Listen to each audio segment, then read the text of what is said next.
Inilah asal-usul Nyi Roro Kidul dan kerajaannya yang penuh misteri.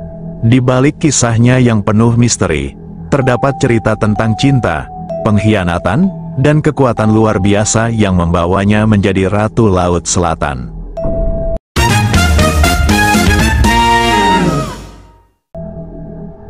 Assalamualaikum, salam sehat dan salam sukses selalu untuk sedulur 82BM semua.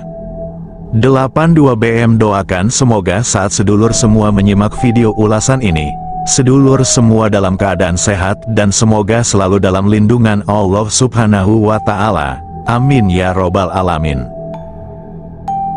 Cekidot kita ke video ulasan lengkapnya. Asal-usul Nyi Roro Kidul dan kerajaannya yang penuh misteri. Di balik kisahnya yang penuh misteri, terdapat cerita tentang cinta, pengkhianatan, dan kekuatan luar biasa yang membawanya menjadi Ratu Laut Selatan. Legenda Nyi Roro Kidul merupakan salah satu mitologi yang paling dikenal di Indonesia. Salah satu alasannya adalah karena ceritanya yang terkesan mistis. Nyi Roro Kidul, sosok penguasa Laut Selatan yang melegenda, diyakini memiliki kekuatan gaib untuk melindungi penduduk pesisir dan menjaga kelestarian alam.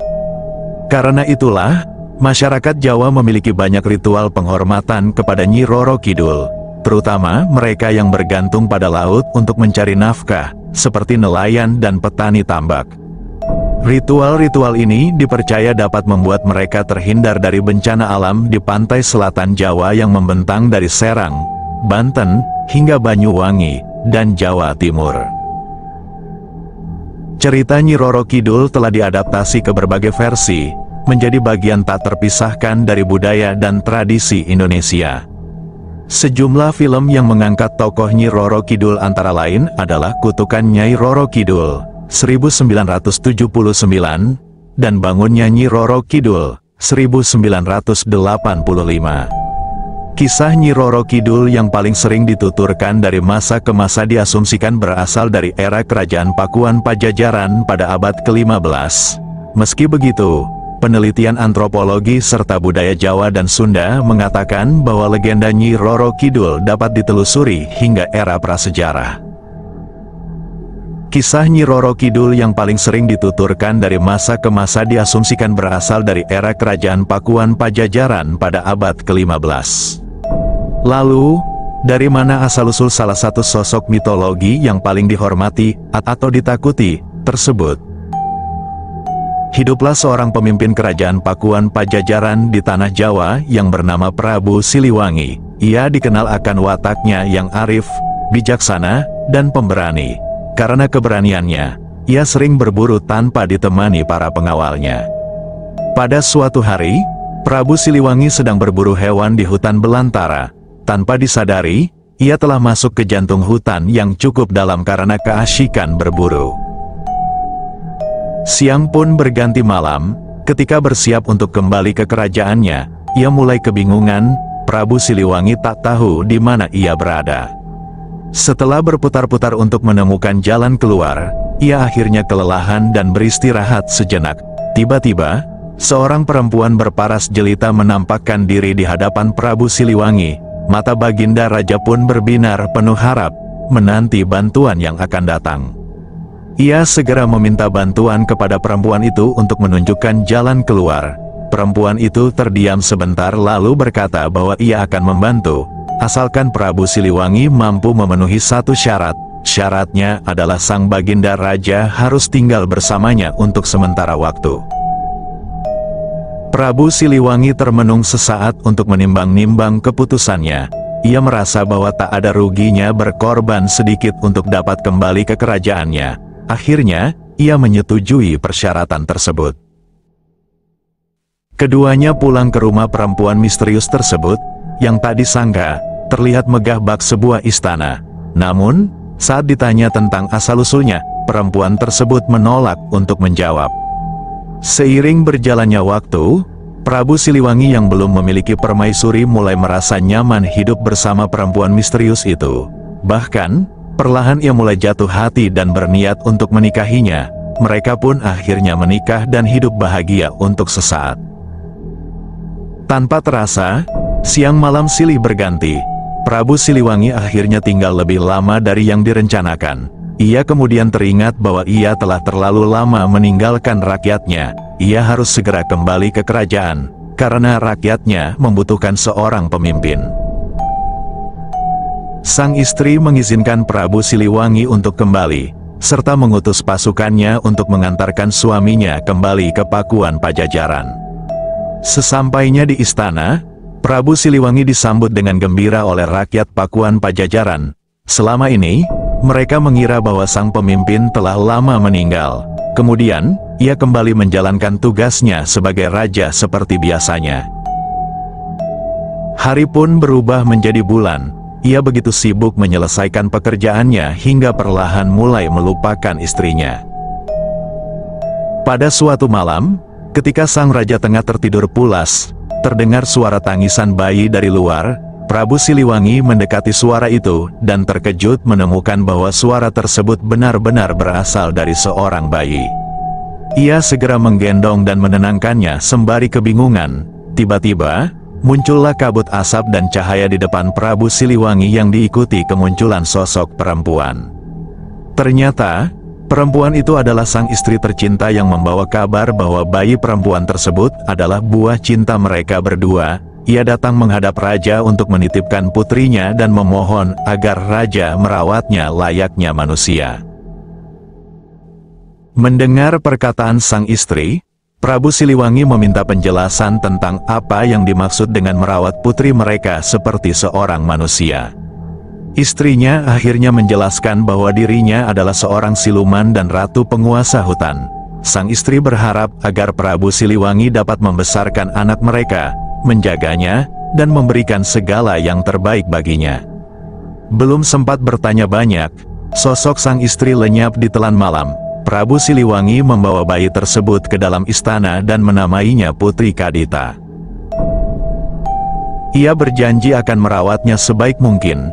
Putri Kadita tumbuh sebagai gadis yang berbudi baik. Beberapa kali, kecantikan Putri Kadita mengingatkannya pada sang istri yang ia biasa sebut Kinasih, yang berarti kesayangan. Tak jarang, Baginda Raja mengembara ke hutan untuk mencari istana tempat ia pernah bermukim.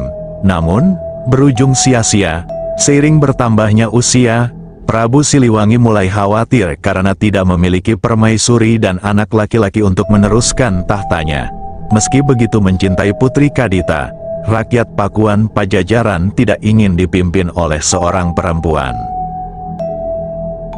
Babak baru Pakuan Pajajaran. Prabu Siliwangi lalu meminta izin kepada Putri Kadita untuk menikah lagi dengan harapan memiliki keturunan lelaki. Calon permaisurinya adalah seorang putri bangsawan bernama Dewi Mutiara.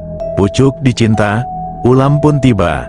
Beberapa bulan setelah menikah, Dewi Mutiara akhirnya mengandung seorang bayi laki-laki. Prabu Siliwangi, Dewi Mutiara, dan Putri Kadita hidup harmonis sebagai sebuah keluarga. Namun, semasa kehamilannya, Dewi Mutiara mulai menunjukkan perubahan sifat. Ia berubah menjadi ratu yang pemarah dan egois.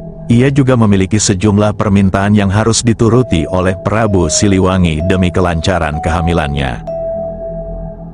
Awalnya, permintaan Dewi Mutiara tak lebih dari sekadar makanan mewah.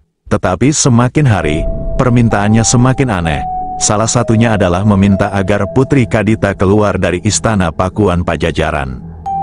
Dewi Mutiara cemburu akan kasih sayang Prabu Siliwangi yang begitu besar kepada putrinya. Ia tak ingin kasih sayang sang raja terbagi untuknya dan anak lelakinya kelak. Mendengar permintaan istrinya, Prabu Siliwangi pun marah besar. Tentu saja hal itu tidak pernah terbesit di pikirannya. Terlebih lagi, karena ibu kandung dari Putri Kadita telah menitipkannya kepada Prabu Siliwangi. Tak berhasil, Dewi Mutiara mencari cara lain untuk menyingkirkan Putri Kadita.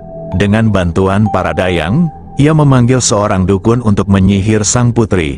Malam harinya, Putri Kadita diserang rasa gatal luar biasa yang berubah menjadi kudis. Sekujur tubuh Putri Kadita dipenuhi nanah dan bisul, serta aroma menyengat. Sang raja mengundang banyak tabib untuk menyembuhkan sang putri. Hasilnya nihil. Kesempatan ini kemudian digunakan oleh Dewi Mutiara untuk mengasingkan Putri Kadita. Dewi Mutiara berkata bahwa jika dibiarkan, penyakit Putri Kadita akan menyebar ke seluruh kerajaan dan menjadi wabah yang sulit ditanggulangi. Merasa permintaan sang istri masuk akal, dengan berat hati akhirnya Prabu Siliwangi mengasingkan Putri Kadita. Penguasa Laut Selatan Putri Kadita yang putus asa pun akhirnya meninggalkan istana dan pergi tanpa arah ke dalam hutan belantara. Akhirnya, ia menemukan tempat untuk beristirahat dan bertapa, yaitu Gunung Kombang. Saat sedang bersemedi, ia mendengar sebuah bisikan. Suara yang mengaku sebagai ibunya itu menyuruh Putri Kadita pergi ke arah selatan Pakuan Pajajaran untuk mendapatkan kesembuhan. Ketika ditanya kenapa sang ibu tidak menunjukkan diri, suara itu memintanya untuk percaya saja dan akan ada saatnya bagi mereka untuk bertemu. Suara yang mengaku sebagai ibunya itu menyuruh Putri Kadita pergi ke arah selatan Pakuan Pajajaran untuk mendapatkan kesembuhan. Meski tak sepenuhnya yakin, Putri Kadita memilih untuk mengikuti petuah tersebut. Setelah berhari-hari berjalan dan mengembara, akhirnya ia tiba di pesisir pantai selatan. Sesampainya di sana, ia kembali mendengar bisikan gaib dari sang ibu yang menyuruhnya untuk menceburkan diri ke dalam laut yang berombak ganas dan menyatu dengan alam. Meski ketakutan, ia tetap berharap untuk bisa sembuh dari penyakit yang dideritanya. Putri Kadita pun menyelam dan membenamkan dirinya di dalam lautan. Seketika, seluruh kudis dan nanah pada tubuhnya hilang. Selain itu, ia juga mendapatkan kesaktian luar biasa yang memberinya kendali atas Laut Selatan. Merasa berhutang budi, Putri Kadita akhirnya memutuskan untuk menetap dan membangun kerajaan di bawah laut. Perlahan, Putri Kadita mengumpulkan ribuan pasukan. Ia juga mendapatkan kesaktian luar biasa yang memberinya kendali atas Laut Selatan. Pengikut setianya tidak didapatkan dengan sembarangan. Konon, banyak pangeran muda yang ingin mempersunting Putri Kadita. Tetapi, ia memberi syarat kepada para kandidat untuk bertarung melawannya terlebih dahulu di tengah gelombang laut pantai selatan. Tentu saja, tak ada satupun pangeran yang mampu mengalahkan kesaktian sang putri. Para pangeran dan pasukannya yang takluk dalam pertarungan itu kemudian diangkat menjadi pengawal Putri Kadita. Selain itu, Nyi Roro Kidul juga berjasa besar membantu penduduk sekitar dalam hal kelautan sehingga dapat hidup sejahtera, begitu juga dengan melindungi mereka dari bencana. Berkat jasa-jasa dan kesaktiannya, ia begitu dihormati oleh penduduk sekitar. Inilah asal-usul gelar Kanjeng Ratu Nyi Roro Kidul atau penguasa pantai selatan yang disematkan padanya. Dalam tradisi Jawa, gelar Nyi atau Nyai, Kanjeng, dan Gusti lazim digunakan untuk menyebut orang yang dihormati, dan memiliki peran penting sebagai simbol kesantunan. Moral cerita kisah Nyi Roro Kidul kaya akan pesan moral yang dapat dijadikan pedoman hidup. Salah satu pesan penting yang dapat dipelajari adalah tentang pentingnya untuk selalu mengutamakan kebaikan, bahkan ketika dihadapkan dengan perlakuan yang tidak adil sekalipun.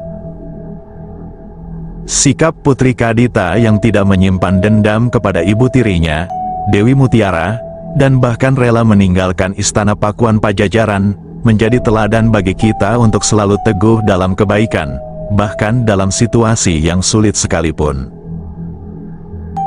Nah, itulah video ulasan kisah asal-usul Nyi Roro Kidul dan kerajaannya yang penuh dengan misteri.